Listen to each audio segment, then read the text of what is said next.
Welcome back to the channel, guys. It's Nate with Nate's Nerd News. Today we're talking about my full review of Fantastic Four: First Steps. Man, I'm pumped to be talking about this. I'm excited you're back. Again, we're back in the work in progress studio behind me. This is just going to be a monthly process. Hopefully, you can kind of see in each video it's getting better and better. I know it's kind of blank, but whatever. Anyways, guys, this will contain spoilers. So this is your spoiler warning. Go ahead and like the video and come back to it if you have not seen Fantastic Four yet. Come back after you've seen the movie. And as always, make sure to like and subscribe just because, again, it helps me push out content, and I'd love for you guys to follow along on the journey. Again, I don't want to sound corny and like smash the subscribe button, whatever, but again, it helps me. So anyways, guys, let's get right into it. I saw Fantastic Four: First Steps on opening night Thursday, and then I just saw it again last night. Today is what, Monday?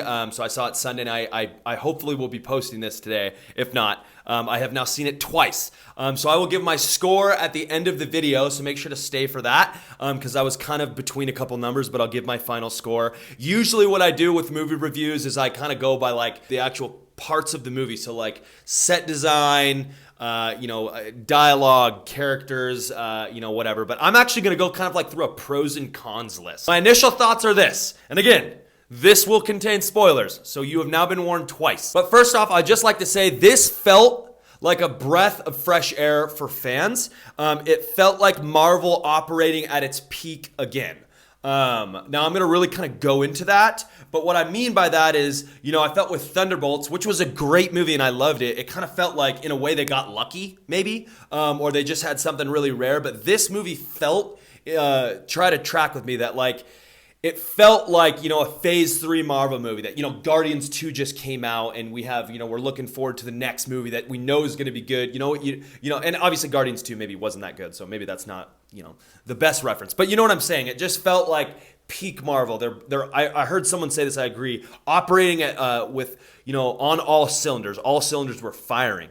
Now with that, let's go into the pros that I thought. Let's talk about the obvious ones first. Michael Giacchino, you cooked with the score. The score was insane. Really, really good, especially for a Marvel movie. Was it groundbreaking on all, fronts? Maybe not in terms of just in film and what we've seen. It's not like one of the best scores I've ever heard. But for Marvel, dude, it's peak. So I absolutely have to give kudos to that. The next one is there were really, really good moments of like great visuals. I'm going to go a little bit into that more because there were some times where the visuals were bad at moments, and I actually use the word bad. But for most of the movie, it was good. For some parts of the movie, it was great. I mean, Galactus looked awesome. The whole space sequence looked awesome. Shia LaBeouf's Silver Surfer looked awesome. Again, I'll go in later when I go for the pros. There was a couple moments that, kind of, were tough to watch, I think. But yeah, anyways, like I said, it's kind of operated on all cylinders. The chemistry between all of the cast members was absolutely one of my favorite and what I thought was one of the best moments about the movie. The chemistry between all the characters was, insane. Obviously, we have, Pedro Pascal playing Reed Richards. You have, his counterpart, Vanessa Kirby, playing Sue Storm. You have Joseph Quinn as Johnny Storm and Ebon Moss-Bachrach as The Thing. Quickly, The Thing, his CGI looked amazing. For him himself. Like, genuinely, like, when he was pulling the boat out of the water, I mean, the water texture, it just looked insane. Some of the bad moments, again, involved The Thing, but it wasn't that The Thing looked bad. I'll get into that later. Anyways, the chemistry between all of them was good. I also saw this one thing that made me kind of realize each of these characters has a moment which each of the other characters of the movie. Like, they all have a solo moment. Johnny and Reed have a moment. Reed and The Thing have a moment. The Thing and Sue have a moment. Sue and Johnny have a, like, et cetera, et cetera. Like, all of the bases were covered there. I thought that was really, really cool. It was really believable, other than one of the characters that, the comic accuracy was insane. Reed was insanely comic accurate, I thought. The Thing looked insanely comic accurate, and I thought it was such a cool take with Ebon Moss-Bachrach. Very comic accurate. Vanessa Kirby, for being a British woman playing like the most Americana type comic woman, again, in the comics, I thought she did an amazing job. I thought Joseph Quinn did a good job. Obviously, he's an incredible actor. He's one of the best actors working today.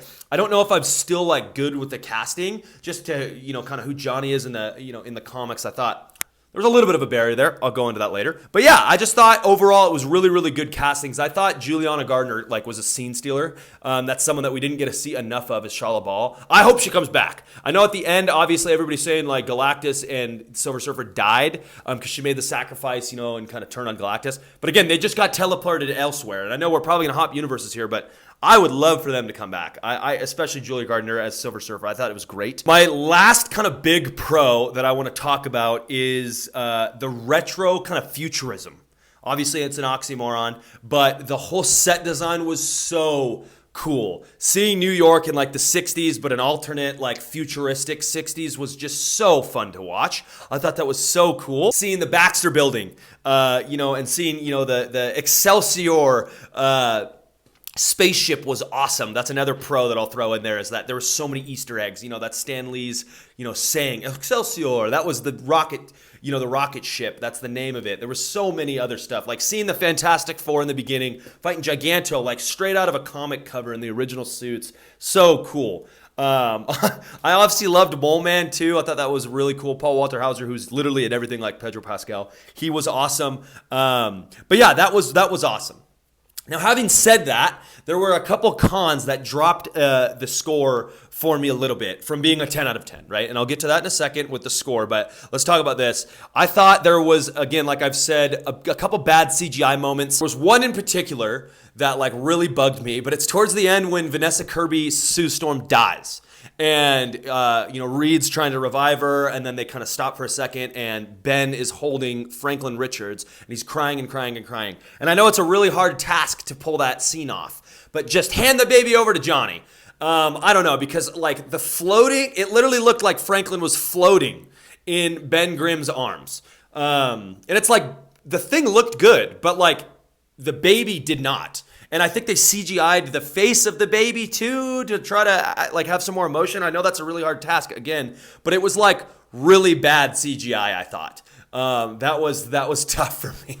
But other than that, there was a couple moments again with Franklin that were just kind of floating, but mostly, it was good, man. I thought the CGI was good. There was just a couple moments where I was just really frustrated. That's the one I can think off the top of my head. I also think one thing that really bugged me, that's just become a common theme, not only for Marvel, but trailers to begin with, or just movies to begin with, is trailers show too much in the movie. They need to stop doing it. I really have tried myself to stop watching trailers after the first trailers released, because you obviously got the second and third and final trailer for these movies. They're showing way too much. They're starting to just drop clips of these movies, and it sucks because I already saw kind of I was really looking forward to seeing how Reed use the stretch, how they were going to do that, he used his powers. They showed that too much in the trailer. The Thing, same thing, Vanessa Kirby in key moments was using her powers, and it was a really emotional moment where the camera pans in on her using her powers. I saw it in the trailer. So it just stinks, it stinks that I already saw those at these key pivotal moments of the film. That was a bummer. So that just needs to stop. I hope someone hears me and can pass that info along. But you know what I'm saying. It literally needs to stop. There was a couple superhero tropes that this was kind of my big thing that kind of dropped it for me.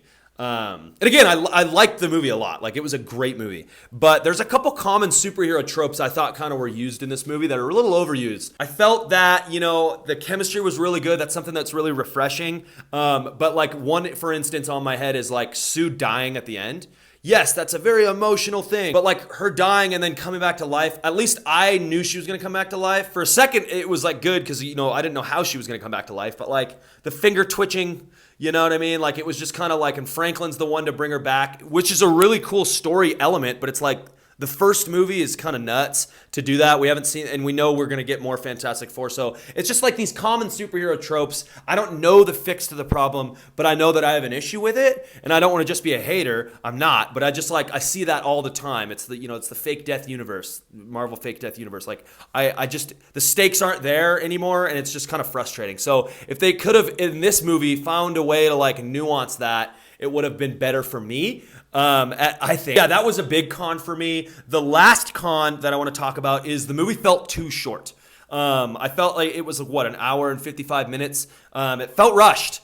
It felt rushed. I'm going to use Superman as an example. That was also a movie that I quoted that was too short.